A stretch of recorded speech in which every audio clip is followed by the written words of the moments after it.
नमस्कार दोस्तों, आप सबका फिर से एक बार स्वागत करता हूं। अभी महाराष्ट्र के ये परिवहन मंत्री रह चुके हैं अनिल परब।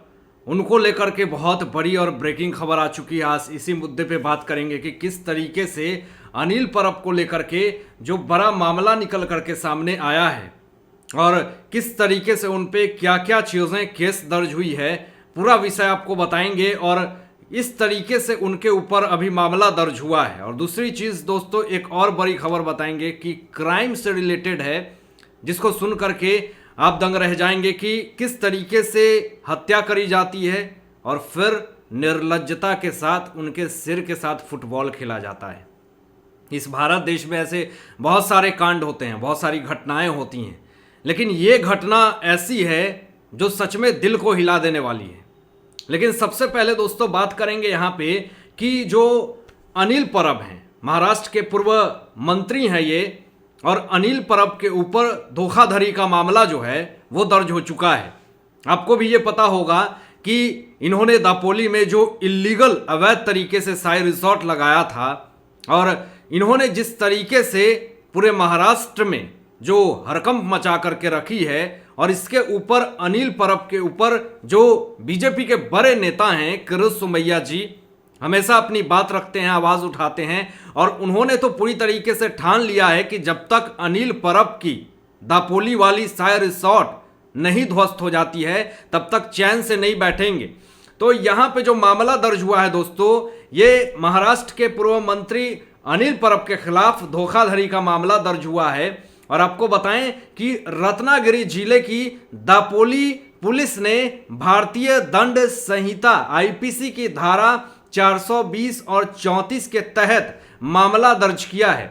अब आपको बताएं यहाँ पे कि अब अनिल परब जो हैं, इनके ऊपर जिस तरीके से केस दर्ज हुआ है, लेकिन इन सब चीज़ों पे जो बड़ा मामला निकल करके सामने आया, किरीट सोमैया जी ने भी ट्वीट करा है कि जो अनिल परब ने जो काम किया है वो सच में महाराष्ट्र की जनता के लिए बहुत ही ज़्यादा शोचनीय है। और दापोली जो कि इल्लीगल तरीके से बनाई गई है मनी लॉन्ड्रिंग मामले में, तो इसको ध्वस्त करवाने का जिम्मा जो है वो किरीट सोमैया जी ने उठा लिया है। हालांकि बहुत सारे अवैध तरीके से उन्होंने दापोली में पैसे लगाए हैं और दिसंबर तक कही जा रही है कि ये दापोली जो है वो पूरी तरीके से ध्वस्त हो जाएगी, और किरीट सोमैया जी ने इसका बेड़ा उठाया है। और कुछ कुछ ऐसे दस्तावेज हैं जो कि कलेक्टर से बात करके किरीट सोमैया जी ने दस्तावेज जमा किए हैं अनिल परब को लेकर के।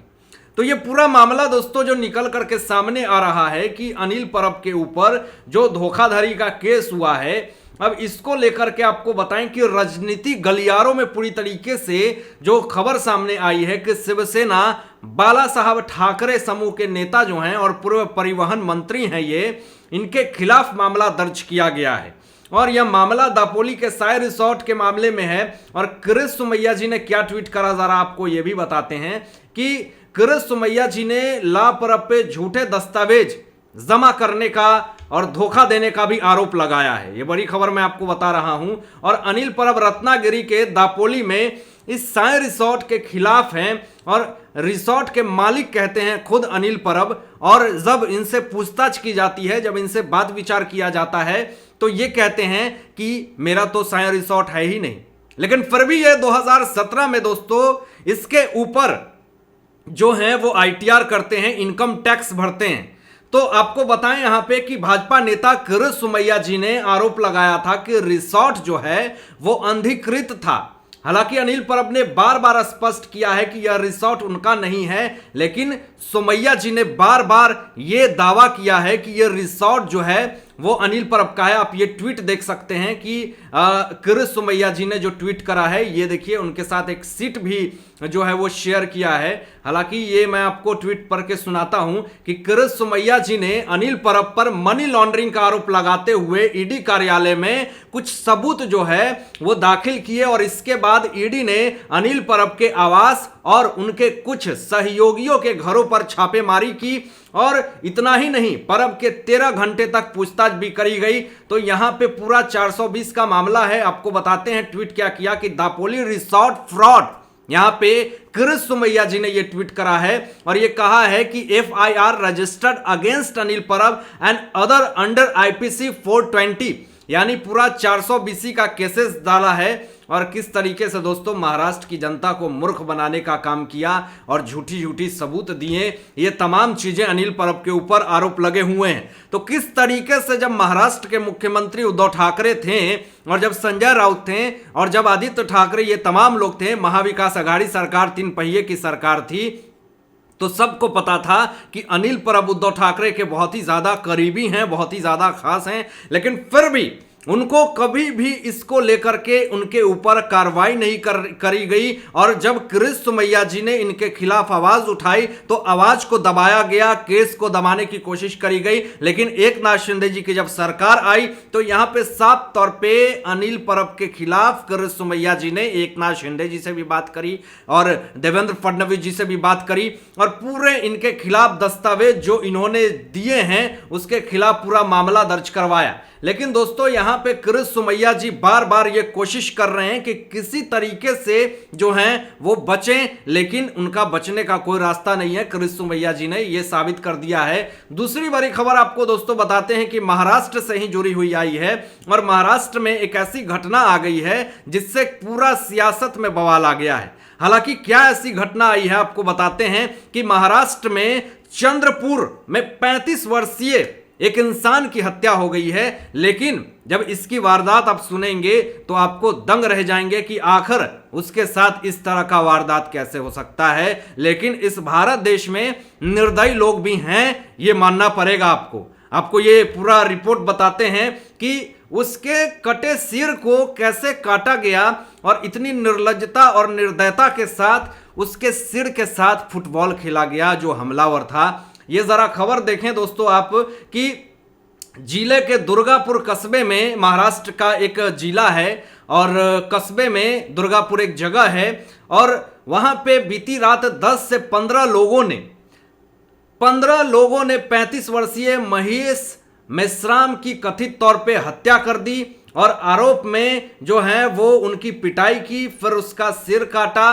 मतलब आपको बताऊं कि जो आरोपी हैं 10 से 15 लोग मिलकर के जो 35 वर्षीय महेश मेश्राम की सिर को काट दिया। हालांकि महेश मेश्राम जो हैं वो कुछ दिन पहले ही जेल से निकले हुए थे और उनकी किस तरीके से हत्या करी गई, किस लिए की गई है, पुलिस अभी जांच कर रही है। लेकिन ज़रा इस चीज़ को समझिएगा कि उनके सिर को काटा गया और काट करके उनके सिर के साथ फुटबॉल खेला गया और किस तरीके से उनका शरीर बहुत दूर था और उनका सिर जो है वो कोसों दूर था और सिर को किस तरीके से पैर से मार मार करके पूरे खून से लथपथ था, उसको फेंक रहे थे, फुटबॉल खेल रहे थे। तो इस तरह का सेंसेशन और इस तरह की खबरें जो हैं वो सच में दिल को दहलाती है कि आखिर इस भारत देश में हो क्या रहा है। दोस्तों ये एक खबर है, लेकिन जिस इंसान के साथ ऐसा हुआ होगा उसके परिवार के बारे में ज़रा सोचें। कुछ भी करने के लिए जो हैं या फिर किसी को सज़ा देने के लिए इंसान नहीं है, कानून बना हुआ है। लेकिन कानून को कुछ लोग अपने हाथ में ले लेते हैं और इस तरह का निर्दयता जो है वो दिखाते हैं। इस भारत देश में क्या संदेश जाता है, ज़रा आप सोचें कि उस 35 वर्षीय इंसान के सिर को काटा और इसके साथ फुटबॉल खेला। ज़रा सुन करके रूह जो है वो नहीं कांप जाती है। मैं रिपोर्टिंग कर रहा हूं, मैं ये खबर दे रहा हूं, लेकिन मेरी रूह भी है वो जो है कांप रही है। मेरे जो आवाज़ है वो लड़खड़ा रहे हैं कि आखिर किस तरीके से उसके साथ निर्दयता की गई, इतना अभद्रता किया गया। सच में ये एक बहुत ही ज़्यादा निर्लज्जता वाली हरकत है। हालांकि आप क्या सोचते हैं दोस्तों, इन तमाम मुद्दों पे अपनी विचार व्यक्त कीजिएगा और ऐसे ही लेटेस्ट अपडेट पाने के लिए इस चैनल को सब्सक्राइब करके बेल आइकन प्रेस कर लीजिएगा और अपने दोस्तों के साथ शेयर कीजिएगा। Thanks for watching my videos. जय हिंद।